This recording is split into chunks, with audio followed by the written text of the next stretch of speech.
And welcome back to the Constitutionals Podcast. I'm your host, Chad White, if you didn't know. This is the only podcast on the internet website called cpluscomedy.com. I screwed all that up. I had to grab my phone from my bed right across from me. I had to start the cameras. I had to do so much work in order to get this show started. Off the road. Off the record? Anyway, Hoosers, let's get to it. I don't have a lot of time. Let's hop right into this episode. It was very funny. I don't have a lot of time. I don't have Google pulled up. I got my docs. I don't have the document. Let me tell you how Constitutionals works. I sit down in front of a mic. I'm your host, Chad White. Sit down in front of your mic, and I just talk about stuff. Mostly now news stories. Originally, 100 episodes ago, this is the 101st episode. 100 episodes ago, this show was about me, just stating stuff and making it true, or hopefully making it true, and or wanting it to be true, or stating stuff that should be true is what I should say. And now we're 101 episodes in. I think maybe 50 episodes ago it changed exactly what it's supposed to be, and we're here. We're queer. Get used to it. Okay. Let's hop right in. I got this Google Docs pulled up, and let me tell you what I do with so now my thoughts. I used to keep them on Google Keep. My Google Keep became really slow and buggy because I kept overloading it. One document with just one note with just all this list of things I want to talk about. But now we're here on the Constitutionals Google Docs account, so now I can finally get started. Let's do this. Let's turn up the microphone so I can hear myself. Okay. I watched 2 shows within the past couple of weeks. I meant to talk about Pen 15 last week, but I didn't. Shrill and Pen 15, both on Hulu. I just noticed today that Hulu, in fact, uploaded. Hulu. This is after the Disney Fox merger it's been completed. The jobs will be lost. The people who are losing jobs. Not funny, but it's been completed. And now Disney owns a majority of Hulu and a lot of the sports networks, even though I had to sell a bunch of regionally based sports networks. Any Hoosers, Hulu stepping up its own game, putting out at least like 3 or 4 new shows within the past month of just brand new hits. Shrill and Pen 15, definitely being 2 of them, and they have like 3 other ones. This new one called The Act that's based on an HBO documentary, I believe. It's a topic about a woman who, oh boy, I don't want to ruin everything. Watch Mommy, Dead and Dearest, and it's based on that story. Great documentary. Love it so much. Any Hoosers, Shrill and Pen 15, great shows. Let's talk about Shrill really quick. 80 Bryant stars in this show. And it's about a woman who is, her words not mine, fat, and she's a writer for a magazine in LA, and it's very funny, very truthful, very impactful. It also stars Lali Adefop, I don't know how to pronounce her last name, Luca Jones, and a bunch of other great people who are really funny. Directed by Jesse Peretz. I think it was also created by Jesse Peretz. Nope. I am completely wrong. But 80 does such a good job in the show. Really puts her heart on a pedestal, and really she shouldn't have, because she's a beautiful woman, in and out. And it's very funny. Check it out. It's it truthfully depicts an overweight woman, a fat woman in the modern world, which I stole from the Wikipedia page. It's only 6 episodes. Urge you to watch it. Lorne Michaels, of course, executive produced it with his Broadway video banner. Elizabeth Banks has a hand in it as well, and Lindy West, who wrote the book that the show is based on, called Shrill, Notes from a Loud Woman. Very good, very funny, very entertaining to watch. And it's sad sometimes, so watch it, and if you don't feel sad, then you don't understand what's going on. Then there, of course, is Pen 15, if I can pull that screen up. Pen 15 is also on Hulu, like I said. It's executive produced by the Lonely Island guys, Andy Samberg, Akiva Schaffer, and Jorma Taccone, and a bunch of other people. Created by Maya Ernskine and Anna Konkle.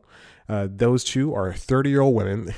This takes place in like the early 2000s. They're 30-year-old women. They play 13-year-old versions of themselves that are best friends, and they're weird, and they do all these things together.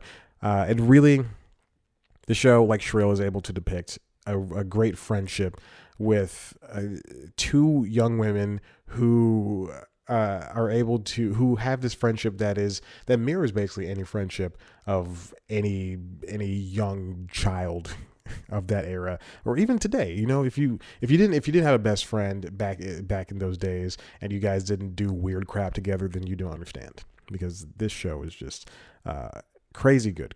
I enjoyed every second of it. 10 episodes. I blasted right through them, and by blasted I mean I watched 1 to 2 episodes a day. Sometimes I forgot about them, and it took me 2 weeks to get through it. But man, oh man, great show. Definitely check out Shrill, Pen 15. You'll love it. If you like 8th grade, then you like Pen 15, because people love watching young women feeling awkward and stuff. I don't know. Moving on. I'm looking into apartments in the area, because God, I pray to move. But I'm looking into apartments in the area, and there's a Google Fiber store. I live within, I would say it's walking distance. I live within maybe a quarter of a mile of a Google Fiber store. It's down there at Pond City Market, in Atlanta, Georgia. I'm just gonna give you my address right now. It's blah blah blah. They were recently shooting MacGyver, the TV show, on my block, but it was late at night, and I couldn't get a job if I wanted, which I did want, which means it's okay job. But Indian Hoosers, there's a Google Fiber store with a stone's throw away from me, walking distance. And I want it in my current apartment, and given that I would love to move, but I can still get it in my current apartment, which is interesting. There's a bunch of apartments around the area where you can get it, and some where you can't get it. You know, others, obviously they offer AT&T fiber, but it's just subpar. Here's the thing. Google Fiber. Google loves to start projects and then not finish them, period, at all. And, you know, we have Hangouts. They gave up on that. Google Allo, which is their version of, what's the iPhone messaging? Not FaceTime, but the other one, the iMessage. Easiest thing, iPhone messaging. What's it called? I don't know. And now here's basically Google Fiber is going down in that same route. Well, at least in one city. Louisville, Kentucky was one of the first cities to get Google Fiber, and now it's having to leave, mostly because if you don't know what Google Fiber is a gigabit internet access service, and they also do cable as well. It's also Google's cable service. You know, you pay $70 a month. You can get 100 megabytes if you want, but I'd rather get 1,000. You pay $70 and you get a gigabit, which is super stupid fast internet, which is great. And it's good, but it's not everywhere, which is what the issue is. There are places, it depends on really where you are. In Atlanta, there's a lot of buildings, like I said, in Atlanta that have it. There's some places in Marietta. There's some places in Smyrna. It's just really, it's all over the place. It's not, you know, and those cities aren't in Atlanta proper. They're like in the western part of the state. Or state. What? No. Western edges of the city. Any Hoosers. But here's an article I found from Gizmodo, written by Adam K. Raymond. It's called When Google Fiber Abandons Your City as a Failed Experiment. And basically what the issue is, Google was having trouble laying cable down. And so for this internet, they have to lay special cable down, which is, they have to do that for every internet or TV service or electricity even. And so Google's laying down this internet cable on the sides of roads and stuff like that. And you have to bury it, essentially, what they have to do. And what was happening was, it was raining and cars were driving over and stuff, and then the cables would just come up, and then Google would put down another layer. So they couldn't dig up a street. In some cities, you can't just dig up a street. So they would just like lay it down, put down like asphalt or concrete, and then that'd be fine.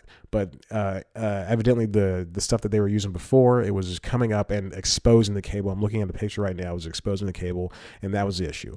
And then people were driving over again, and then they just kept doing it, and eventually it just didn't work. And then Adam Right, as article says, the damage goes deeper than the roads. In Louisville, a minor league city with major league ambitions, Google Fiber left behind disappointed consumers, unfulfilled promises of transformative economic development, and a slew of embarrassing headlines for a city that allowed a tech giant to use it as a guinea pig. And, for a lot of Google products, there's not, like, I have Project Fi. I have a Pixel 2 XL. Well, it's not Project Fi anymore. It's called Fi. They stopped calling it Project Fi like 3 months ago. But for 3 years, it was a project. It was, you have Google's phones, and now you can get iPhones, and now you can get Samsung phones and Motorola phones and LG phones. And you have this service which uses Sprint and T-Mobile and I think Cricket Wireless, and brings them all together, and you can use all of their towers and stuff. But if there's ever an issue, there's customer service is, for a lot of people, sometimes non-existent. They don't know what they're doing. And for fiber, it extends to fiber as well. And that's the issue. I urge you to read this article if you're interested in gigabit internet. Read about it. It's good to see, it's good to see this, because we have all of these, and this will probably tie into Disney and the Fox and AT&T and Warner Media as well. You have these giant conglomerates, and Netflix even, and you have these giant conglomerates, and a lot of the times they're just powerless themselves. Last week, Facebook went down for hours. For a very long time, which means Facebook was down, WhatsApp was down, Instagram was down, and sometimes these things are just powerless. The privacy thing with Facebook, Twitter harassment. There's all these things. These giant companies, they're just not able to control every little thing in that they own, which is bad, and which is why you don't want monopolies. I'm not really putting this in good words, but still, check it out. Next up, let's see. Lily Singh is getting Carson Daly's time slot. It's going to be great. I think it's going to be called A Little Late with Lily Singh. Let's see what happens when this page loads up. My Wi-Fi has been so iffy, which is why I want Google Fiber. Yeah, it's called A Little Late. And she's going to do Jesus Christ variety. Oh my God. An ad popped up as soon as I started reading, and I have ad blocker on. Yeah, that's how I do. That's how I conduct my business. I'm not going to tell you which one either. uBlock. It's the best one. Yeah. It's going to have in-studio interviews, as well as pre-taped comedy sketches and other quote-unquote signature elements. She appeared on Late Night with Jimmy Fallon last week. Is that what it's called? Tonight Show with Jimmy Fallon. I thought it was 10 years ago. She appeared on Tonight Show with Jimmy Fallon last week. Talk about it. Good. I'm happy. There's another brown person in Late Night. Very happy. Very excited to see what she does. And I guarantee this is going to have a lot of YouTube plays. Not just plays, but Lily Singh's from YouTube. She's going to have a lot of... the YouTube channel is going to be big. Kind of like what happened when Letterman left. And then... Well, no, I'm not going to say Letterman. When Ferguson left. And they brought a lot of... James Corden brought a lot. Jimmy, see, there's so many people named Jimmy and James to a lot of YouTube stuff to the what's it called? YouTube stuff to TV. I'm losing my mind. And I want to do two more things really quick. Okay. SNL was accused of stealing a sketch again. Actually, a couple of sketches from New York comedy duo. And when you see the videos, it will make sense. The comedy duo was called Temple Horses, and they have it's two guys who were doing it, and they've been doing this for years, and these videos are really old. By really old, I mean like 7 years old. Let's see. Let's see. I'm gonna credit their names because I don't want to. Nick Ruggia, Ruggia, and Ryan Hoffman. They believe that these sketches were stolen. And if you look back, they have a so let's take a look at the four sketches. So SNL has a sketch. Well, no, sorry. These guys have a sketch that's old called Effing a Pumpkin. And then SNL put out a sketch last year, the fall of last year, which is the fall of 2018, called Pumpkin Patch. And they have similar ideas. wherein people are trying to, or the joke is that people are having sexual intercourse. This is a clean show. People are having sexual intercourse with a pumpkin, and that's the idea. That's the whole joke. That's the bit. This, if you watch both, I can kind of see where they have similarities, but one of them is just raw cursing. And really no lead to joke. Whereas the SNL one is kind of tells a whole story arc in the 4 or so minutes it has. I'm not defending either one of them. I'm just saying that those, I can see the similarities, but they're way completely different sketches. Now this next one is called Pet Blinders from the guys Temple Horses, and then there's also Pound Puppy, that's from I believe the same season, the same television season with Don Cheadle hosted, and it involves people doing sexual things, and then their dogs coming in and seeing them, and then they have for one of them, for Pet Blinders, which is the Temple Horses sketch. The dogs wear some type of you know what, I watched this last week, so I don't remember. Let's see, the dogs wear something, like sleep masks. They wear sleep masks over their face, and that's the whole bit. For Pound Puppy, the dogs wear masks of like famous people on SNL, and that one makes much more sense.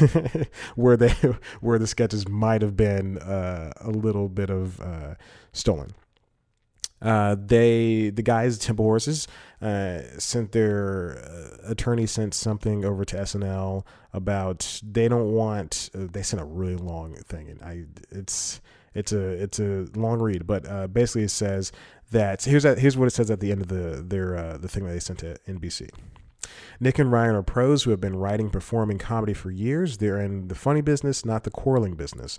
They're not looking for anything salacious. They want credit and a genuine token of recognition for 2 hilarious sketches they wrote that aired on SNL, which is a genuine win, quote unquote, for a comedy writer. They did it, and they deserve that win.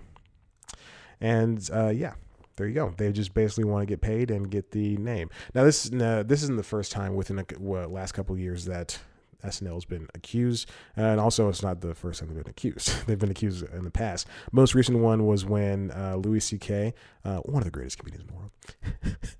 It's a joke. It's a joke. It's a horrible joke.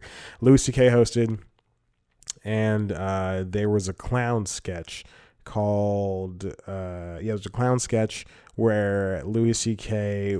hired a clown, and it was supposed to cheer him up or something like that. And they did they threw in like a weird sex thing.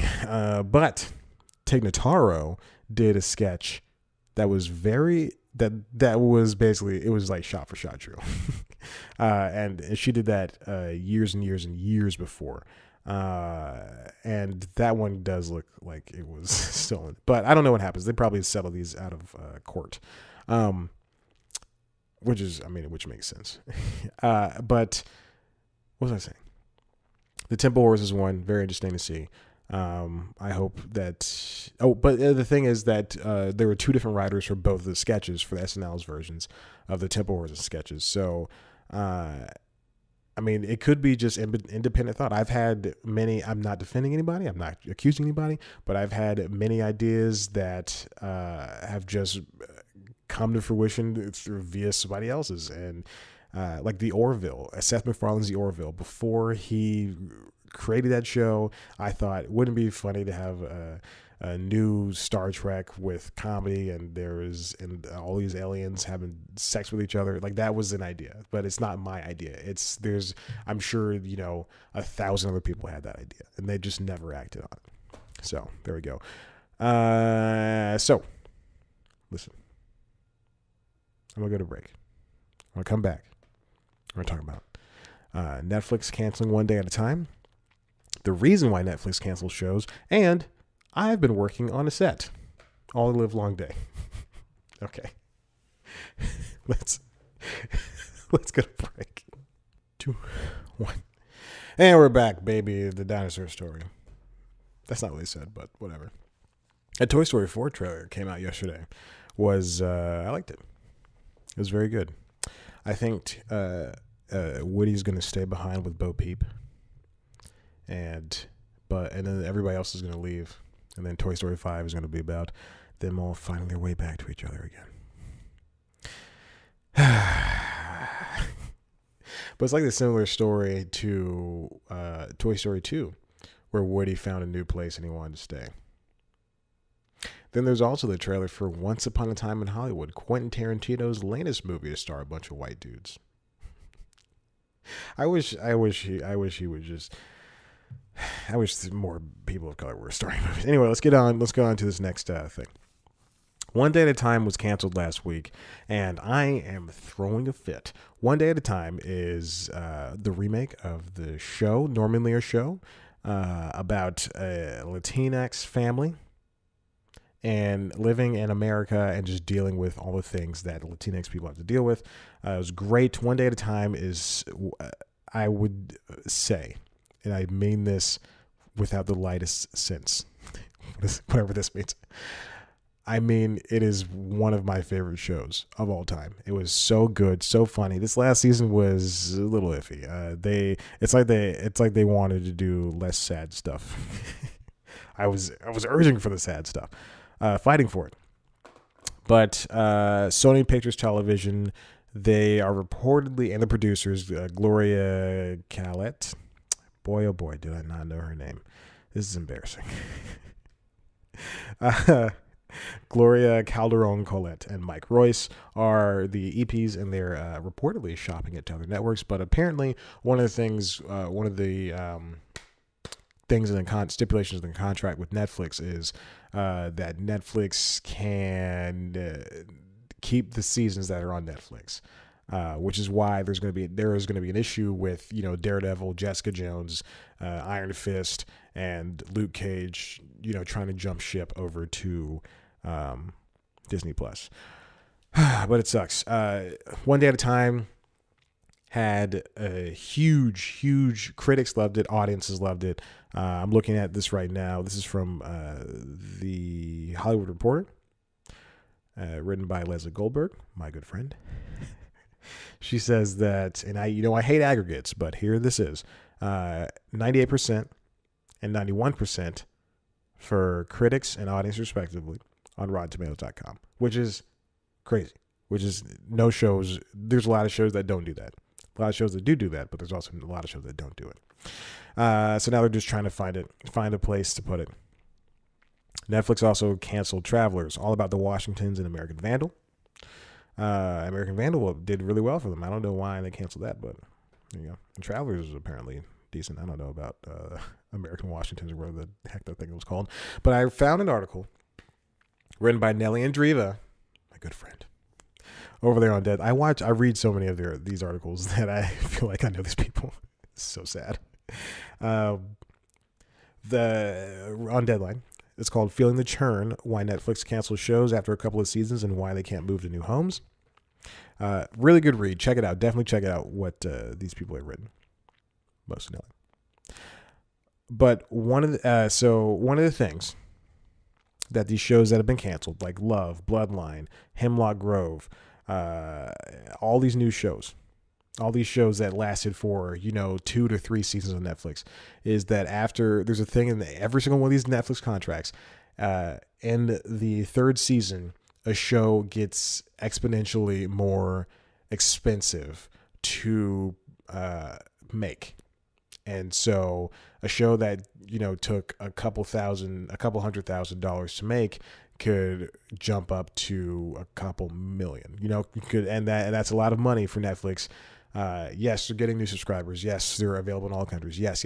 All that stuff. People are watching them, whatever. But they're still in a deficit, and that is not good. They don't want to spend money. The only shows that haven't been for Netflix that haven't been canceled, and even though Netflix spends $100 million to get Friends, insane. But they don't want to keep One Day at a Time. I understand. Gracie and Frankie, House of Cards, Orange is the New Black, The Crown. The Crown is picked up, apparently, for a 6-season series. If they're still on season 2 or whatever. It's crazy. Unbreakable Kimmy Schmidt went for 4. Fuller House had 5. The Ranch is in its 4th season. Narcos, but here's the thing: Narcos got around it. They stopped at 3 seasons, and then they went to the spinoff Narcos Mexico. Now, I have not watched a lot of these shows. I don't want to watch Narcos, but that's impressive. So this is what Nelly wrote. I hear at least some of the cancellations on the list were prompted in part because the shows were deemed to have gotten too expensive. That is because of how many Netflix's series deals are structured. It is widely known that Netflix employs a, quote, cost-plus model, offering to pay upfront a show's production cost plus a premium of 30% plus of the costs. Even after Netflix subtracts a distribution fee, outside studios are at break even or in a positive territory from day one versus having a deficit finance series for the first few seasons on most traditional networks. But in exchange for the upfront payments, outside studios give up the potential upside that normally comes with owning a long-running successful series, including off-network and international sales. I wonder how that went for BoJack Horseman, because that has reruns coming on Comedy Central, I believe, this year, and they hit. I think they're at season 5 or maybe 6. I think they're season 5, which is very interesting. And animation has to be more expensive than these live action things, which One Day at a Time was 5 people on 2 sets, a doctor's office and an apartment. And it was mostly the apartment most of the time. Oh, and the landlord's house. See, it wasn't even that much. It wasn't even that much. Instead, she continues, Netflix's deals include bumps or bonuses after each season that are getting progressively bigger. While the payments are relatively modest after season 1 and a little bigger after season 2, I hear they escalate after season 3, especially for series owned by Netflix, sometimes from hundreds of thousands, here it comes, to millions of dollars as the studio starts to pay off the show's back end. For series from outside studios, which I hear cost about 20% more than their Netflix-produced counterparts, I hear the built-in payment increases do not skyrocket as much, but are still bigger after season 3, 4, and beyond. Which makes sense. That's why Fox canceled Last Man on Earth, Brooklyn Nine-Nine, all those shows from last television season that didn't make the transition after the Disney-Fox merger was announced to go through. It costs a significant amount of money to have some shows that are not produced by you on your network. The Carmichael Show on NBC. They had a chance to renew it. It got good ratings. It got decent ratings for NBC. It got good ratings. It got good ratings. So stupid. Got good ratings.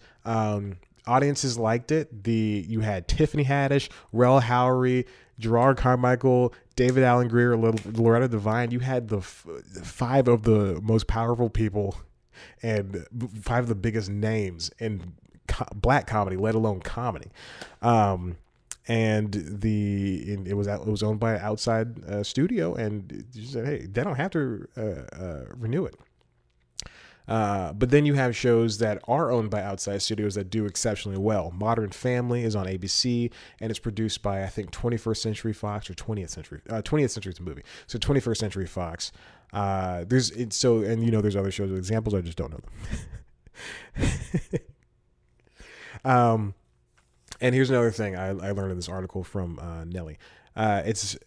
So Netflix gives all this freedom to people, and you think it's great. Netflix, I can make whatever show I want. I can do this. Then after 3 seasons, and they're paying more for the show, they're going to start reining in your creative process. So you have to answer an existential question. Do you want to be a creator on Netflix and to have your wildest dreams come true within 3 seasons, and then have the possibility of that getting axed? Or if it continues to go on, then you have to basically get notes from them. Or do you want to be on broadcast, get notes, and try to push your luck, or broadcast or cable, and try to get notes and try to push your luck with what you can do? FX, John Landgraf, FX is known to not really rein in its creative types, which is why Legion can be as weird as it wants to be, or Sunny can do whatever it wants, or Archer can do whatever it wants, all these different things. But Comedy Central, they'll cancel a show if it's not proving to do too hot. HBO, they just canceled Crashing, even though it ended on a good note, but still. I think Judd Apatow said they're going to do a movie, or they might do a movie. So I would really love to see that. But yeah, Netflix is just like any other network.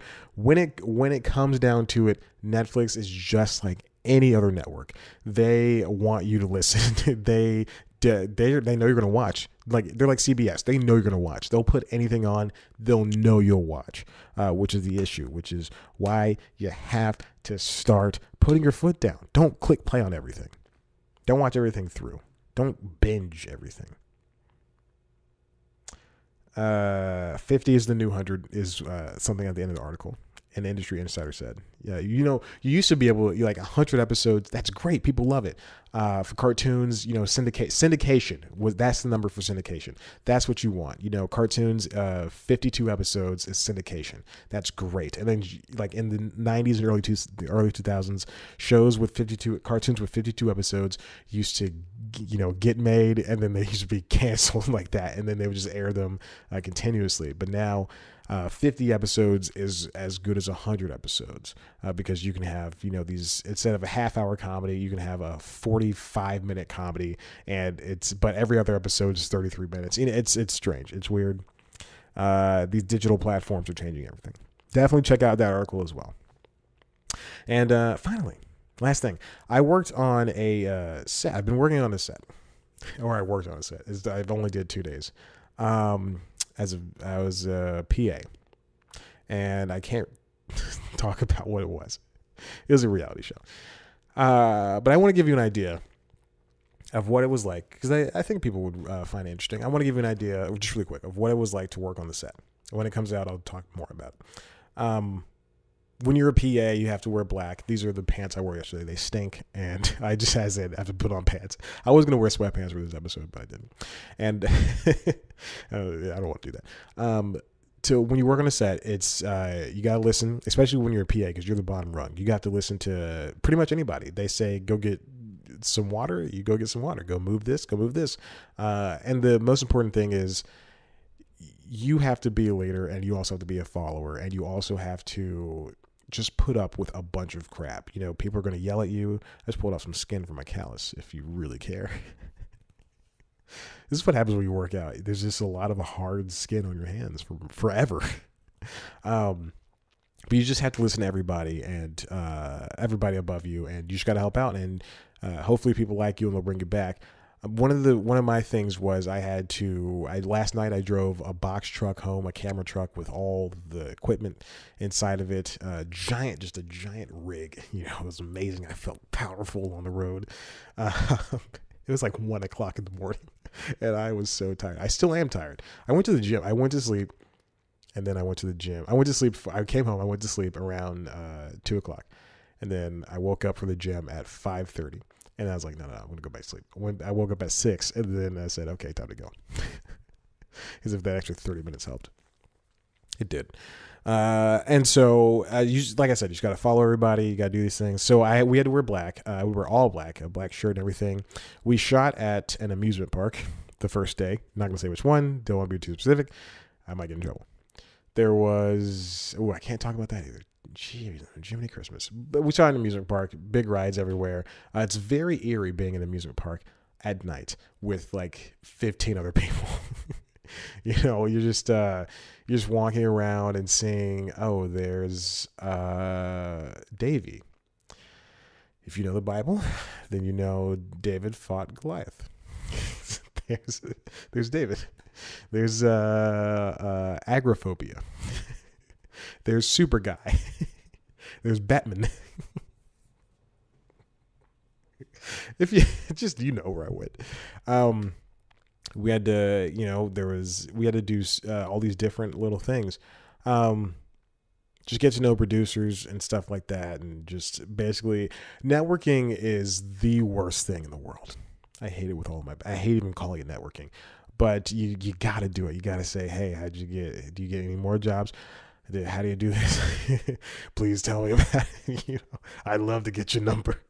Text me if you have an opportunity. It's the worst thing in the world.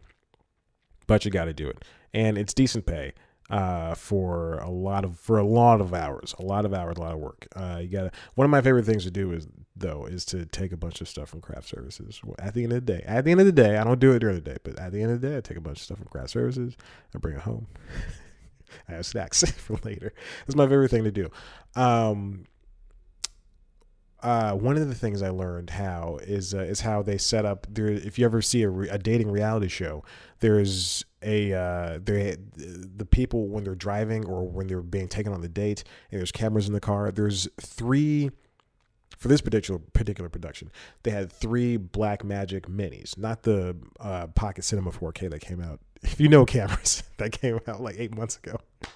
The minis that were the precursor to that, and they have 3 of those. Excuse me. And they have the lenses. They have 3 pieces of glasses on them. Glass on it. I watched too many reviews of cameras, and they have those. They're shooting. They're looking at the people, and it's really cool. It's really fascinating. There's a lot of boring stuff in it, and I'm not going to bore you too much with it today. Well, until it comes out. Hopefully, it comes out this year. We'll see what happens. We know these dating shows. My dating show that I was on took 3 years to air. 2.5 years to air. Two and a half years to air. Yeah. Anyway, that was really fun. So yeah, we shot at amusement park, and then yesterday we shot in South Georgia, which was the reason I drove back at 1:00 in the morning.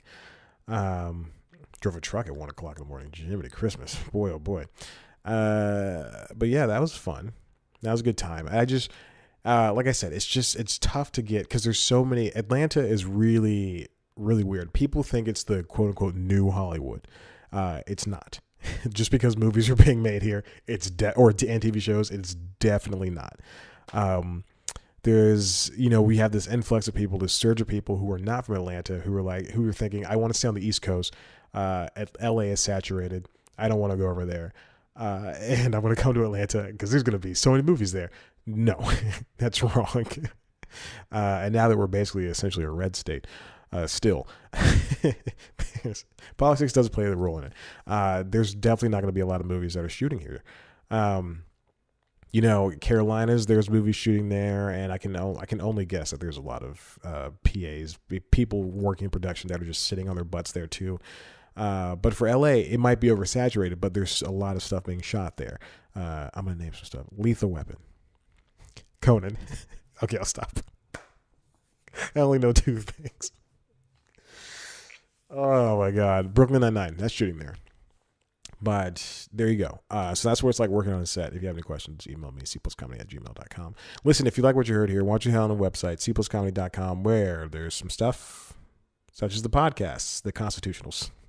You can watch a video version of this podcast on youtube.com/cpluscomedy. You can also head over to that very same URL, and you will see News Time, which is a weekly news entertainment show. It's like The Daily Show, except less funny. This week's episode is about the Kids' Choice Awards, and its history. I was writing that, and I thought, why don't I do the Teens' Choice Awards? And then I was like, there's no more Choice Awards, right? And then it turns out there's the People's Choice Awards. So definitely check out that episode. And then also I have a little thing about the Disney Fox merger in the middle of that, in the end of that episode. But it's about the People's Choice Award, the Choice Awards that appear. So definitely check it out. Thank you so much for listening. I very much appreciate it. This has been a Constitutionals podcast. I've been Chad White. Twitter, Instagram @ChadBlackWhite. Twitter, Instagram for the website @CPlusComedy. Twitter, Instagram @CPlusComedy. Check it out. Okay, bye. Thank you so much.